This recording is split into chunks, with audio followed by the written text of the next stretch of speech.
Welcome to the Sound and Fury YouTube channel. I am Eric Wilford Watson. And I, Hugh Frank.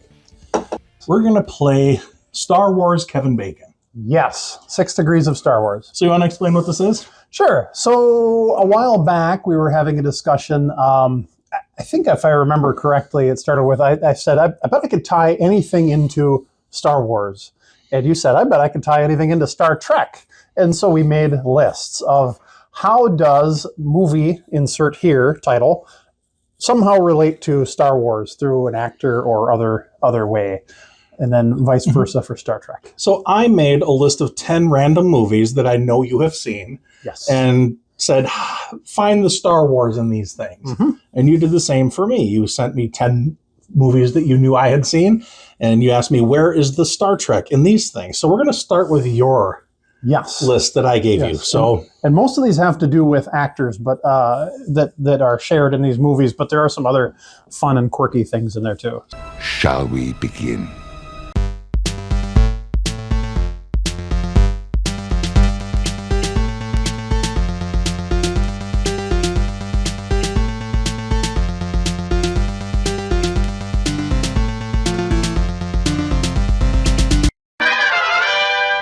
So I did rearrange the order because... are they in order 66 now? Yes, I executed order 66. I get my kicks on order 66. The summer of 66. There's something wrong with our brains. There is. So the first one was the easiest one, which was the 1989 version of Batman. So... you had Lando Calrissian was in Batman. Oh, I can't believe I didn't think of that. As was William Hootkins. I don't know who that is. He played Lieutenant Eckard in Batman, and he also played Porkins in Star Wars. That's the same guy? That's the same guy. That's Porkins. Yeah. Eckard, think about your future. So, yes. I didn't realize that. So, of all... I can't believe I missed Billy D. Williams. I feel like... the most obvious connection, other than like it's starring Mark Hamill, which I guess if I did Batman the Animated Series, you could have gone that route. True, but yes. Billy D. Williams. How did I... Yeah, I'm already way behind in this in this game here. Yeah, so there is that. So between Lando and Porkins being in the movie, so that one was pretty easy. I don't remember where it was on the list, but I thought I'd do that one first. So, Men in Black, and this is where my original 6 Degrees of Star Wars comes from. So, George Lucas, when he set out to create Star Wars, many of these technologies didn't exist. So, one of the companies that he had to found was Industrial Light and Magic. Later on, he also founded Pixar, a number of other Skywalker Sound, THX. Et cetera, et cetera, et cetera. List goes on. So this one, I didn't bother going down the actor route. Hold on a second. Was that et cetera, because there's so many, or is it et cetera, because that's all I can think of? Yes. Okay. I'm sure there's more. I don't remember right now. Well, maybe that was being a dick. Yeah, well, what's new? So Men in Black. All of the special effects were done by Industrial Lights and Magic, which was founded by George Lucas. And so you can actually tie in any Pixar movie to George Lucas through Pixar, because that was, George Lucas, et cetera, et cetera. Here I go again. So that's the only one I'll do that. Everything else is through actors. This was probably... Hold on a second. Cooper, no licking your butt. Sorry, I don't want the audience to hear. And now for something completely different. Sorry, I probably threw off your game there. But all I could hear, all I could see was Cooper licking his butt, and I didn't want that on the microphone. It's the dog, Alice. Been licking its ass for the last 3 hours. I submit to you that there's nothing there worth more than an hour's attention. Whatever's left is either gone for good or there to stay. Sorry, longest good night. There's one I could tie in. So Dead Poet Society. This was probably one of my favorite ones to do. So Robin Williams played Professor Keating in Dead Poets Society. Robin Williams was cast as Mork from Ork on Mork and Mindy. Okay. Now, there's a couple different tie-ins here. I'm sorry, he was cast as Mork from Ork on Happy Days. Happy Days is a spin-off from American Graffiti, which was directed by George Lucas. Also, American Graffiti starred Ron Howard, who directed Han Solo. Also, Mork, the Ork, was created because Scott Marshall, the son of the show's creator Gary Marshall, asked his dad to put a spaceman on the show after seeing Star Wars. So actually the entire Robin Williams, like the reason he's famous, well, he's famous because of his talent. Don't get me wrong. What got his start, though, what showcased his talent was he got his start in Happy Days because the creator of Happy Days' son saw Star Wars and wanted a spaceman in it. I did not know that. So there's that. It connects to Star Trek because he did the Vulcan salute, but he said nanu, but he did the thing with his hands. There we go. Lethal Weapon. This one's fun, too. So I went two ways with this one, too. So first of all, Lethal Weapon had a parody, Loaded Weapon 1, which starred Sam Jackson, a.k.a. Mace Windu. Or you could tie it this way. So Lethal Weapon had Mel Gibson and Danny Glover, who were also in Lethal Weapon 2, Lethal Weapon 3, Lethal Weapon 4, Lethal Weapon 5, Lethal Weapon 6, Lethal Weapon 7, Lethal Weapon 8, Lethal Weapon 9. Okay, so I could have stopped at 4. But with Joe Pesci, who played Leo Getz. Joe Pesci was in My Cousin Vinny. Okay. With Marissa Tomei. Marissa Tomei was in Spider-Man No Way Home with Sam Jackson. Gotcha. Which leads me to the next one on the list, My Cousin Vinny. Which Marissa Tomei was in Spider-Man No Way Home with Sam Jackson. So they loop in there. Next on the list is Airplane. This one was fun. Oh, okay. I was wondering how you're going to do this. Yep. So Steven Strucker, who was probably my favorite character, that was Johnny. Johnny, what did you make of this chart? Well, like a hat or a brooch or a pterodactyl. That was Johnny. He was in the movie Trading Places with Eddie Murphy. Was he really? Yes. Yeah. And Eddie Murphy was in Coming to America with James Earl Jones, a.k.a. the voice of Darth Vader. Eddie Murphy was almost in Star Trek. Really? Eddie Murphy was a big Star Trek fan, and he wanted to be in Star Trek 4, and he was actually written to be in Star Trek 4. But they kind of retooled the script. I think he had a scheduling conflict, or they just did a different creative direction. But he was actually going to be the person in charge of the whales. And they flipped the gender and made it a romantic interest for Kirk. But it was originally supposed to be sort of a comic relief thing with Eddie Murphy. Knowing Kirk, he didn't really need to flip the gender. Everybody's a romantic interest. Yeah. The only good show on TV now is Star Trek.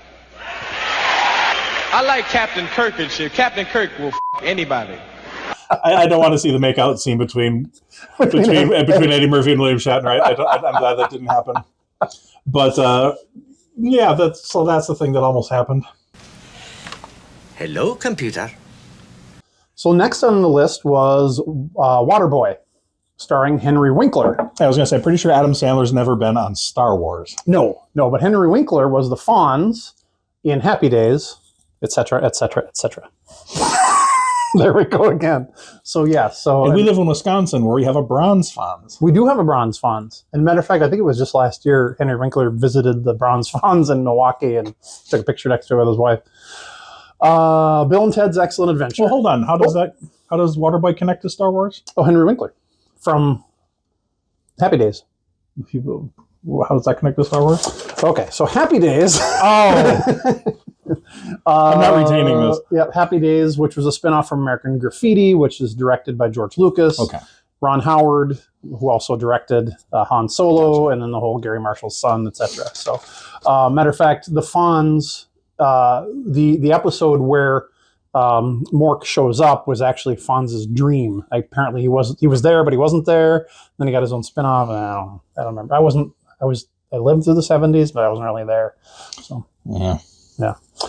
All right. So next, Bill and Ted's Excellent Adventure, and I don't know if there's other ways to connect it, but I wanted to go through the late great George Carlin, so I just started there. Actually, it was easier than I thought. So George Carlin, who is Rufus, was the voice of Fillmore in the movie Cars, along with John Ratzenberger, and we all know about John Ratzenberger, right? John Ratzenberger was the voice of Mac.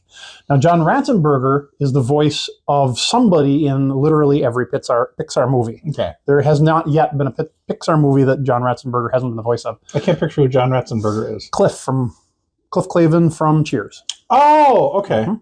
Okay. We missed him being at that Star Trek or Star. We've been to both now, but we going to that Star Wars convention we went to a few years ago. We missed him by like a day. Okay. But he was Major Durlin in Star Wars Empire Strikes Back. Which then leads me to Monty Python and the Holy Grail. Okay. Get on with it. Yes, get on with it! John Cleese, well, it could be actually Monty Python and anything, because John Cleese was the voice of Bulldog in the movie Planes, which was a Pixar movie. Which had John Ratzenberger. Also, Pixar was founded originally by George Lucas back in the day. And then lastly on my list is Independence Day. Adam Baldwin was Major Mitchell in Independence Day, which you could tie Adam Baldwin. So you could actually tie Adam Baldwin into, he was in The Patriot with Mel Gibson, which you could actually tie that all the way back to Lethal Weapon if you wanted to. But anyway, Adam Baldwin is the man they call Jane. Can I sing the whole song? No, I won't sing the whole song. I can though, just so you know. Still mad that Firefly was canceled. Me too. Actually, never mind. I'll tell that story in a different video. But he was Jane in Firefly along with Alan Tudyk. Alan Tudyk was the voice of a robot K2SO in Rogue One. And that is how we can tie those together. And believe it or not, even though there's a lot of it in not. Oh, okay. Even though there's a lot of special effects in Independence Day, that was not a movie that ILM did. So anyway, yeah. Well, that was definitely more interesting than I expected it to be. Oh, good. And you probably didn't expect much. I wasn't expecting it to be interesting at all. Oh, good. But no, you how much of that was like doing research on like playing through IMDb, and how much of that came from your own brain? Well, the Batman one obviously was right away. Yeah, I'm embarrassed by that picture. Yeah, and then I went. So I can't believe Identificability was like the most obvious, other than Harrison Ford being in it, right, you know? Right. Yeah. How did? So I did have to look through IMDb for a few things, like specifically for like Bill and Ted's. I'm like, okay, I don't know how George Carlin is going to tie in, but I have to find a way for him to tie in. And it's like, oh my God, he was the voice of a Pixar character. Well, and then that connection's already made. Because again, that was the original argument, was you can connect anything through Star Wars. The argument, from my point of view, George Lucas. But you are lost. George Lucas is one of the most influential people of the later 20th century because, well, especially movie-wise, but just pop culture-wise, because nobody is unaffected. Nobody in American culture is completely unaffected by something that George Lucas has done. And that's kind of that original argument. So you can't watch a Pixar movie without it being tied back to George Lucas / Star Wars and et cetera. So there are certain things that once it got to a certain point, it's like, okay, well, here's the connection. That was pretty interesting. Easy. Yep. If you want to see more of this kind of absolute nonsense, please take your finger and poke at the screen at those little buttons that say like and subscribe and share and do all that YouTube-y stuff. If you like what you see here, please push like and subscribe. Yeah. I assumed you're watching this on your phone while pooping. And if so, it's a really long poop because you're still in the bathroom. And if you're watching wash your hands too, please. And if you're watching this near your Amazon device, Alexa, play metal. Oh, yeah. So next time we're going to talk about the same thing, only Star Trek, because I'm me and I like Star Trek.